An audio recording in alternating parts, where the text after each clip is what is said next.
One of the reasons TV shows often get better ratings than movies is the fact that you get more time to immerse yourself in the world and story, allowing you to build a stronger bond to those things. And short films are obviously far shorter, which makes connecting even harder. Yet I've been watching a ton of Blender short films, and to my surprise, most of them are able to evoke such a visceral reaction within me in just the span of a few minutes. But how? This is Quentin Tarantino, one of the world's most well-known filmmakers, and he has a simple solution to this problem, which has landed him some of the best-rated films of all time. I like the idea that you open up the briefcase in Pulp Fiction, and I don't tell you what's in there, but it's up to you to figure out what's in there, and now that's your movie. Self-Portrait does this really well by constantly providing you new information on this young man who is painting people in a hospital, but at no point does it give you all the information to piece the story together. It leaves room for personal interpretation, and that's what for me specifically made it so moving. You can tell a lot of things without showing it. Moody lighting and music set the vibe, and as this 6-minute film unfolds, it never holds your hand and spoon-feeds you the story. The great thing about filmmaking is your restrictions and your limitations allow you to be creative in creating stories that are interesting. It feels emotional, but also never pushes that onto you. Instead, the film relies on slow, steady shots full of smaller hints to tell its story. But I wonder, is your perception of this story similar to mine? Probably not, and to me that's the beauty of it. Mari expressed that the concept might have been a little too ambitious for him, shaping the story as he started working on it. Kind of underestimated how much work it would be to create, a fully CG short film. And it does come across as a tremendous undertaking to have made this film. You never anticipate how much work it's going to be. By limiting the amount of scenes and locations used throughout this film, Mari keeps the focus on the character, which respectively I think works really well for a story like this, which is very character driven. But sometimes a story requires you to really show the world in which it takes place, and this next film goes to show just how important this can be.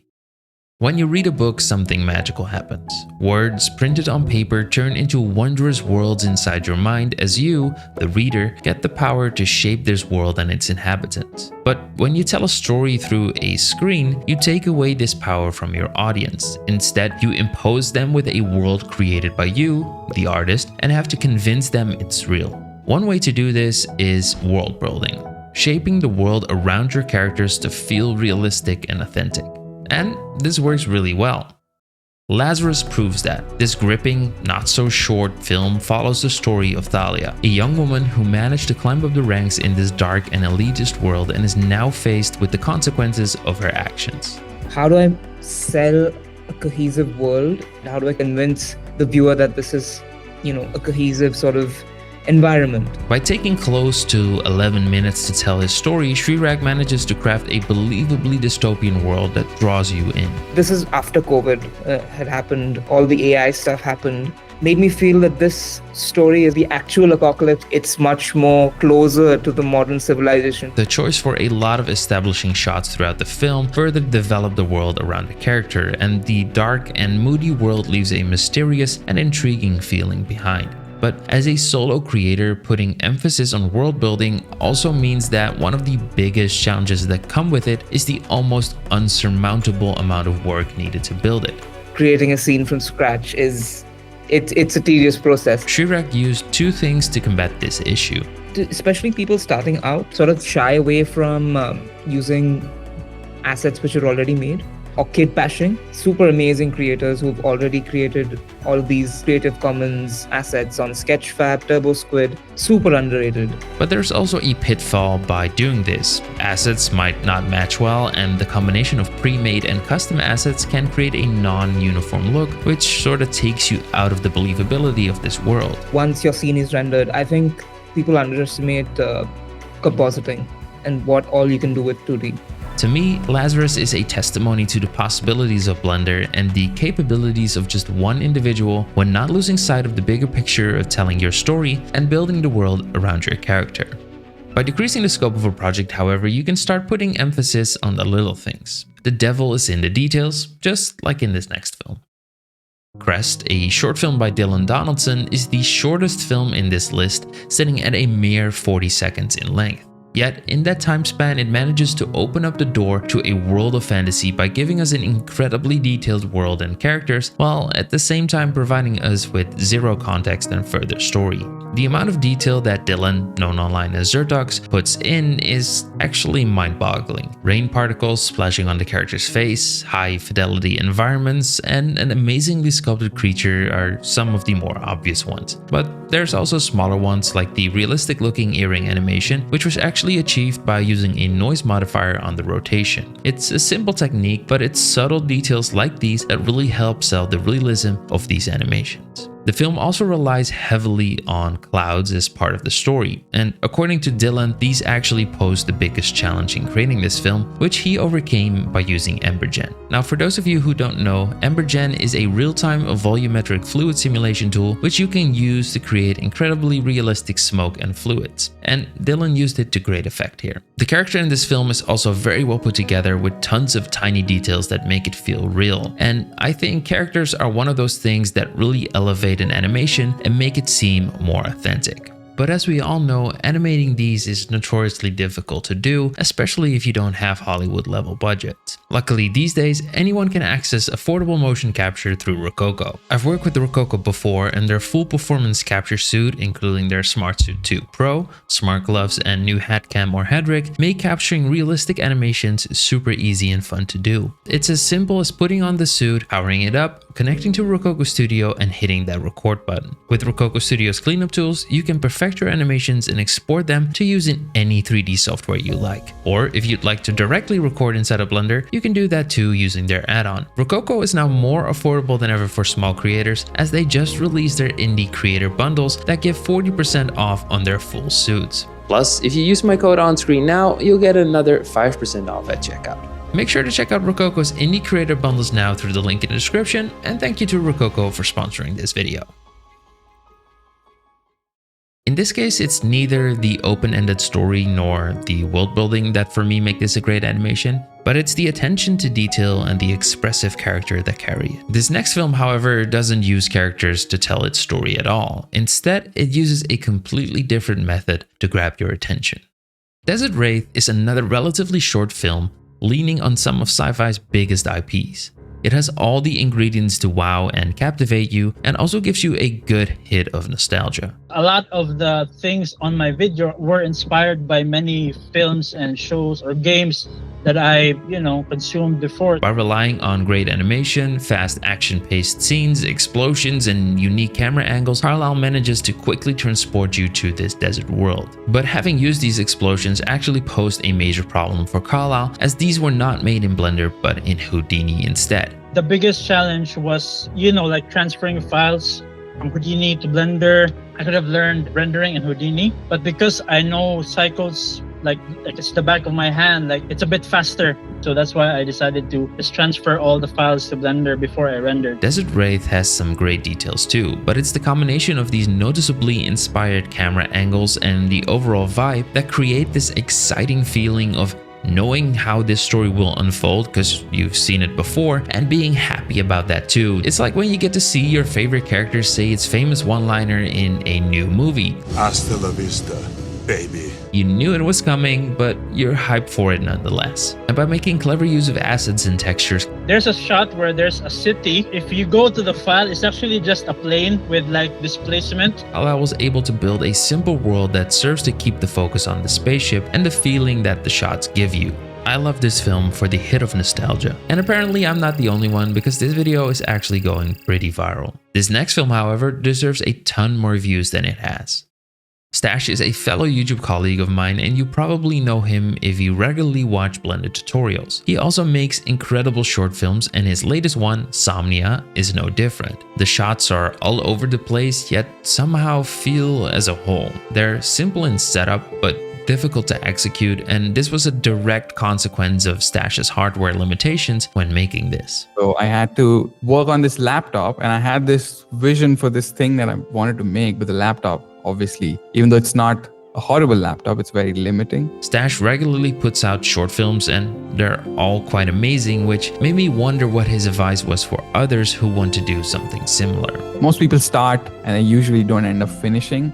And the question is, they're always looking for something. Like they feel like they lack a technical skill. Maybe they think like maybe they'll take a course and that will enable them to finish this project. They'll watch a tutorial and maybe then they will finish this thing that they had in mind. But it's usually as simple as just sitting down and just opening Blender up and just grabbing your mouse and just starting. By getting started and doing it, you both force yourself to learn and to evolve your story. It won't ever be the same as it started out, but that's the beauty of the creative process. Even at the beginning itself, I changed the idea and then I made this poem, and then the whole idea changed after the poem was written and kept changing from the beginning. Somnia moved me, but I can't really explain why. I just know it did. I think Somnia feels more like an animated dream, like an artwork that has come to life. And although this next film feels like an artwork too, its approach is very different. Ordinary Love by Nobody Cares About You tells a very human story. A voicemail message of ex-lovers visualized through artistic shots that don't always make sense but still feel right to look at. In this case, it's not a dream come to life, but feeling itself. Nobody Cares About You, or NBCY, believes that people can be reflected in real life through a simple image accompanied by music. Their challenge is to convey the feeling of an individual through this. And the film clearly reflects this idea. Simple shots with often few elements, relying mostly on lighting, camera angles, and music. By using humans in practically every shot, it also manages to create a feeling of connection between you and the story. And by keeping it abstract in setup, never putting emphasis on a shot for too long, it makes it easier to just feel the film rather than think about it deeply. NBCY not only takes inspiration from photography and cinema, but also uses their own daily life and moments they've been through, whether happy or sad, for inspiration. And I think this makes it very easy to connect to their short films as they feel relatable because of it. Overall, I'd say NBCY is a master at capturing the memory of an experience. This next film, however, captures an experience that I hope none of you have had to experience yet, and it does so hauntingly well. There's a lot of questions surrounding death, and a near-death experience is something you hope to never endure, yet it's also something inherently intriguing. How does it feel? What will you see? Does your life actually flash before your eyes? Fragments visualizes this experience to a degree as if it were that Andreas Durr has had one himself. The idea was only to recreate a near-death experience. This fever dream of a film follows a mountain climber that has a nearly fatal accident and their experience afterwards. Going from being on death's doorstep, going to the light, and seeing their life and memories as an out-of-body experience. When I first watched this film, it almost brought me to tears, and even rewatching it today, it still gives me goosebumps. The sound effects are so visceral, and the visuals are both beautiful and scary at the same time. Andreas also uses some clever techniques like point clouds, which help sell this effect of this dreamlike state that the climber is in. Basically took like all pictures of from our family album, photographed them, and then I put them into this AI that generated a depth map, gathered a bunch of points on them to make all of the pixels basically points. And I displaced points along the depth map with geometry nodes. And there's a ton more techniques too, like how the character was made from a simple Mixamo model, for example, or how he did snowy footsteps and the light streaks that give an almost fourth dimension interstellar vibe to this. Discovered a bunch of new techniques. A lot of them I shared in the tutorials on YouTube. Besides this short film, the Cinematic Cookie YouTube channel is full of very useful tutorials that will teach you a lot of the things used to make his short films, so I definitely recommend checking that out. And whereas Fragments told its story through realism, this next film is the only one in the list that goes for a stylized approach. Afternoon Tea by Logan Gardner, also known as Fruitzeus, tells the story of a quirky lady enjoying her cup of tea when all of a sudden a tiny man appears in her cup. Sounds weird? Well, it kinda is, but at the same time, it's also a very open story that made me think about what is actually going on. I guess in some cases, the less you spoon feed people, the more it just gives them the idea to grow their own ideas about it. This film is an incredible art style that feels unique, and it's one of those styles that you could recognize anywhere. But not only is it visually unique, its storytelling approach is one we no longer see in film either. I was with my friends. We recorded so much voiceover and just little like almost like grunts or just little like noises that the main character would make as to not have actual voiceover and dialogue.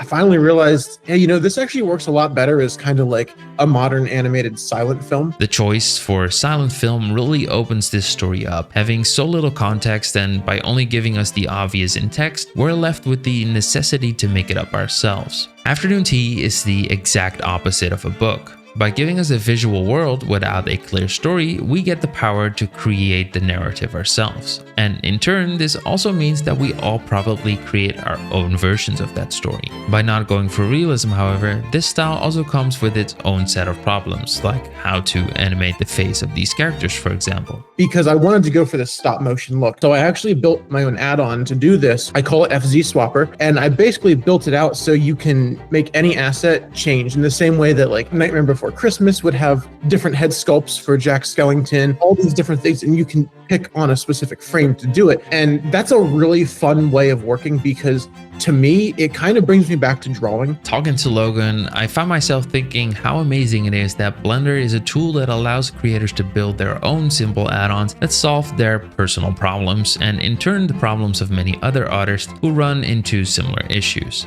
Afternoon Tea is absolutely the most unique short film in this list, and even if stylized is not your cup of tea, no pun intended, then I'd recommend giving this a watch as it might just take you by surprise. And talking about unique, this last film does something that none of the others do.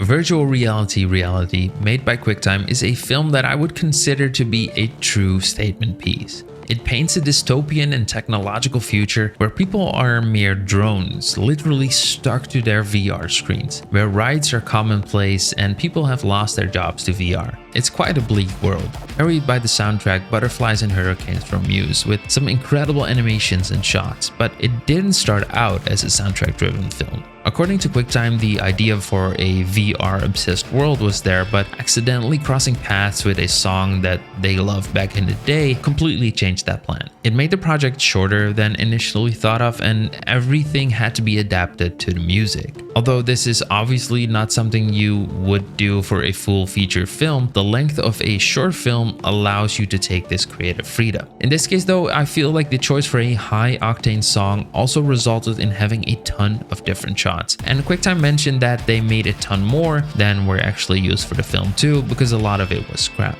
But I kind of believe that's part of the creative process, and it usually results in the best final product. I think VRR is an incredible short that manages to tell an interesting story through the power of music, especially if you enjoy Muse.